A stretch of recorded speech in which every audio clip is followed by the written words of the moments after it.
সোমনাথ মন্দির থেকে 5 কিলোমিটার দূরে অবস্থিত ভালুকা তীর্থেই দেহত্যাগ করেন স্বয়ং শ্রীকৃষ্ণ। কিভাবে দেহত্যাগ করেন কৃষ্ণ, আর কার অভিশাপে এই যদুবংশের এমন পরিণতি, চলুন তবে সেই সম্পর্কে বিস্তারিত জানা যাক। মহাভারত যুদ্ধের পর 36 বছর পর্যন্ত দ্বারকায় রাজত্ব করেন কৃষ্ণ।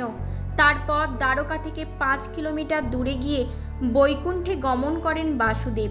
গান্ধারীর অভিশাপে তখন যদুবংশে কলহ শুরু হয়েছে। যাদবেরা একে অপরের বিরুদ্ধে সরব। মদ্যপানে মত্ত যাদবরা পরস্পরের সংহার শুরু করে দেন। স্বজাতির এমন দুর্দশা দেখে ক্ষুব্ধ কৃষ্ণ সোমনাথের কাছে ভালুকা তীর্থে বিশ্রামের জন্য যান। সে সময় এটি প্রভাস নদীর তীরবর্তী অঞ্চল হিসাবে চিহ্নিত ছিল। এখানেই তার পায়ে তীর লাগে। জরা নামক ব্যাধের এই তীরই তার মৃত্যুর কারণ হয়ে দাঁড়ায়। এরপরেই নিজধামে প্রস্থান করেন কৃষ্ণ। ধ্বংস হয় দ্বারকা নগরী। এই দুই অভিশাপের জালে জড়িয়ে দ্বারকা থেকে যদুবংশীয়দের চিহ্ন মুছে যায়। কোথায় কিভাবে কৃষ্ণ মোক্ষ লাভ করে, কোন অভিশাপ ফলীভূত হওয়ার এমন হয়, চলুন সেই সম্পর্কে জেনে নিই। প্রাচীনকালের প্রভাস পাটন অর্থাৎ বর্তমানে সোমনাথ মন্দির থেকে প্রায় 5 কিলোমিটার দূরে অবস্থিত ভালুকা তীর্থ, আর এখানেই দেহত্যাগ করেন স্বয়ং শ্রীকৃষ্ণ। কথিত আছে, মদ্যপান দুরাচারে মত্ত যাদবরা পরস্পরের রক্ত পিপাসু হয়ে ওঠেন, শুরু করেন নরসংহার। যাদবদের এমন পরিণতি দেখে রুষ্ট কৃষ্ণ সোমনাথ থেকে 5 কিলোমিটার দূরে ভালুকা তীর্থে অশ্বত্থ গাছের তলায় বসে পড়েন। ডান পায়ের ওপর বাঁ পা রেখে সেখানে যোগমুদ্রায় বসেন কৃষ্ণ। তখনই সেখানে জরা নামক ব্যাধ এসে উপস্থিত হয়। কৃষ্ণের পাকে হরিণের মুখ ভেবে তীর চালিয়ে দেয় জরা। পরে কাছে এসে দেখে সেটি স্বয়ং কৃষ্ণের পা, কোনো হরিণের মুখ নয়। তীর কৃষ্ণের পায়ে তালুতে লেগেছিল। এরপর ব্যাধ ভয়ে কৃষ্ণের কাছে ক্ষমা প্রার্থনা করেন। তখন কৃষ্ণ জরাকে জানান যে সব তার ইচ্ছাতেই হয়েছে। তারপর কৃষ্ণ ব্যাধকে ক্ষমা করে নিজ ধামে প্রস্থান করেন। যে স্থানে কৃষ্ণকে জরা নামক ব্যাধ অর্থাৎ তীর মেরেছিল, সেই স্থানটি ভল্লতীর্থ বা ভালুকা তীর্থ নামে প্রসিদ্ধ লাভ করে। তাহলে কোন অভিশাপে ধ্বংস হয় যদুবংশ, চলুন জেনে নিই। যদুবংশের সর্বনাশ ও কৃষ্ণের মৃত্যুর জন্য দুটি অভিশাপকে দায়ী করা হয়। মহাভারত যুদ্ধে 100 পুত্রকে হারিয়ে কৃষ্ণকে অভিশাপ দেন গান্ধারী। বলেন 36 বছর পর যদুবংশ গৃহকলহে জেরবার হয়ে ধ্বংস হবে।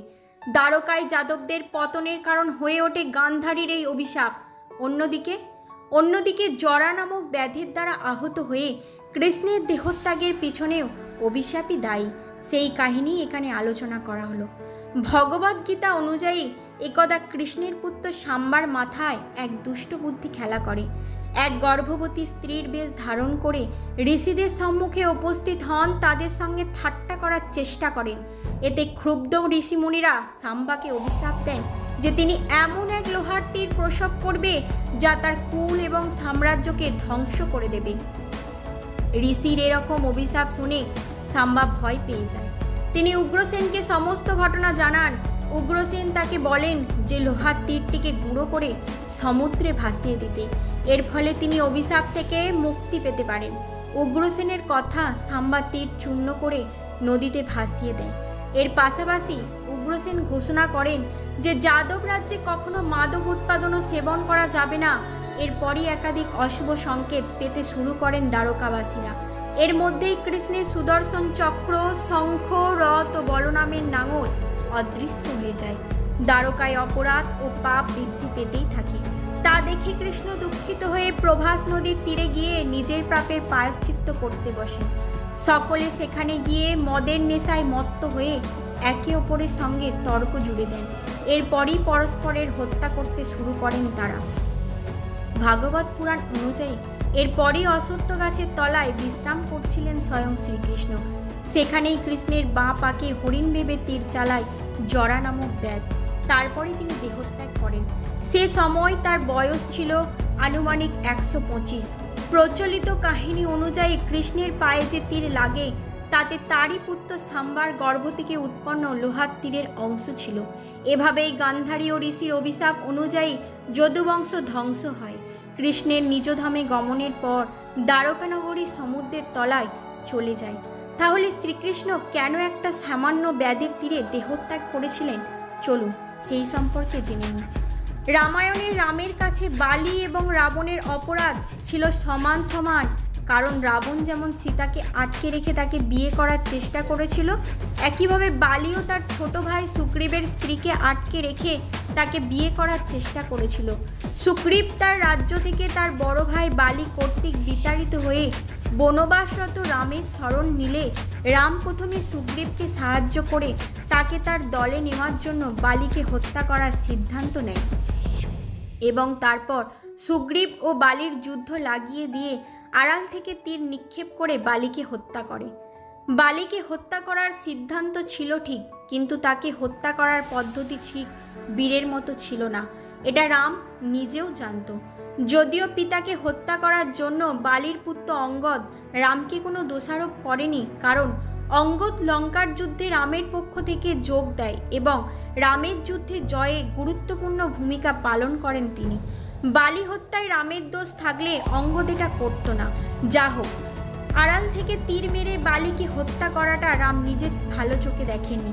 এটা যে তার ভুল ছিল এবং সেই ভুলের শাস্তি যে স্বীকার করে বালির পুত্র অঙ্গকে সেই প্রতিশ্রুতি দেয় যে পরের জন্মে একইভাবে অঙ্গদের আড়াল থেকে ছোঁড়া তীরে সে নিহত হবে। এই অঙ্গদই ছিল জরা নামের সেই ব্যাধ। পূর্বজন্মের প্রতিশ্রুতি জরা যাতে তাকে তীর দ্বারা বিদ্ধ করতে পারে, সেই জন্যই শ্রীকৃষ্ণ ইচ্ছা করে তার পদতলে পায়েস লেপন করেননি, যাতে তার পদতেল অভেদ্য না হয়। দেহত্যাগের জন্য মহাযোগ আশ্রয় করে শয়ন করার পর শ্রীকৃষ্ণ দুর্বাসার এই অভিশাপের কথা স্মরণ করা হয় এবং তারপর একটি তীর এসে তার পদতলে বিদ্ধ করে। যে তীর কুরুক্ষেত্রের যুদ্ধের পর শতপুত্রের মৃত্যু শোক সইতে না পেরে গান্ধারী কৃষ্ণকে এই বলে অভিশাপ দেয় যে কুরুবংশের মতো তার যদুবংশ ধ্বংস হবে। কৃষ্ণ গান্ধারীর এই শাপকে স্বীকার করে নেয় এবং সেই অনুযায়ী খুব অল্প সময়ের মধ্যে অন্তর্কলহে যদুবংশে অশান্তি ও বিপর্যয় শুরু হয়ে যায় এবং যদুবংশ ধ্বংস হয়। কৃষ্ণের দ্বারকানগরী সমুদ্রে বিলীন হয়। এরপর বলরাম ও কৃষ্ণ বনে চলে যান এবং কিছুদিন পরেই বলরাম দেহত্যাগ করলে শ্রীকৃষ্ণ নিজেও প্রাণত্যাগ করার সিদ্ধান্ত নেন। শ্রীকৃষ্ণ দেহত্যাগের জন্য মহাযোগ আশ্রয় করে শয়ন করলে দুর্বাসা মুনির শাপের সাথে সাথে গান্ধারীর সেই শাপের কথাও শ্রীকৃষ্ণের স্মরণে আসে।